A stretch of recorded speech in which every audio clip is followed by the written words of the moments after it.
Masagasaan na ang masasagasaan. Ito ang pagtitiyak ng bagong talagang chairman ng Senate Blue Ribbon Committee sa investigasyon kaugnay ng flood control scandal. Yan ang ulat ni Daniel Manalastas. Ang malas nila, mukhang may nakialam sa taas na nagbagyo ng 3 sunod-sunod, mukhang nagalit na si God Para may divine intervention, para mabulgar lahat. Otherwise, tuloy-tuloy sila sa casino kung nagpatuloy ito.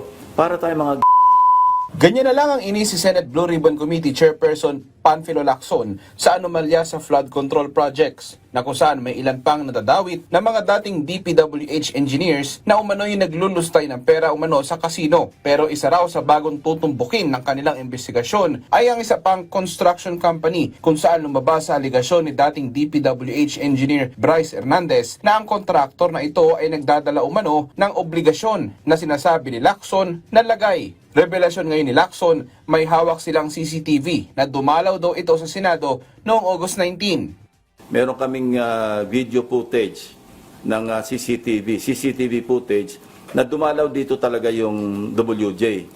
Ang pangalan yata Mina. Ipapatawag namin yon. Pero ipapatawag namin para malaman natin kung kanino siya nagpunta, kaninong office. Whether or not staff ng Blue Ribbon yung pinuntahan o legislator yung pinuntahan, edi magpaliwanag yung kapwa senador kung siya ay napuntahan. Bakit nagpunta rito yung WJ? May isa pang kinumpirma ngayon ng senador sa umano'y insertions sa Bulacan. Pinacheck ko agad sa General Appropriations Act kung meron bang insertion na nagkakahalaga ng 355 million pesos na intended para sa Bulacan. And we found one. Meron talaga insertion na wala sa House version, pero lumabas ito do sa after BICAM. So maliwanag na either sa Senate version or sa BICAM yon na insert. Isa sa tiniyak ni Senador Panfilo Lacson na wala siyang sasantuhin sa ginagawang investigasyon ng Senado hinggil sa anomalya sa flood control projects. Pero magiging gabay niya daw ang mga ebidensya. Ito ay sa harap din na may ilang mambabatas na lumulutang ang pangalan sa investigasyon. Kung masagasaan, masagasaan. Walang dapat santuin. Kasi kung meron tayong pagtatakpan, bakit pa tayo nag-iimbestiga? Kung may kasamahan po kayo, nandun sila, nagtatanong sila, nandun yung nag-aakusa sa kanila. Blindfold approach, if you know what I mean.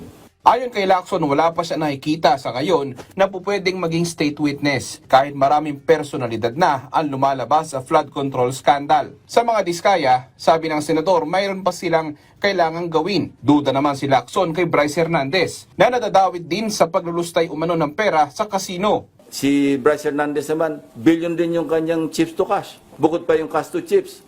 Saan ang galing yun? Vantage point, hindi siya credible. That's my opinion based on what I know about him.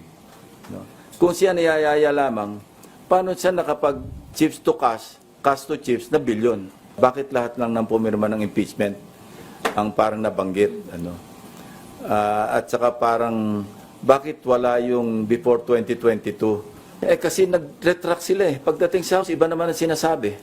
So how can they qualify kung hindi definite yung kanilang testimonya? Pag nasa House, iba sinasabi. Pag nandito, iba. Anyway, titingnan natin.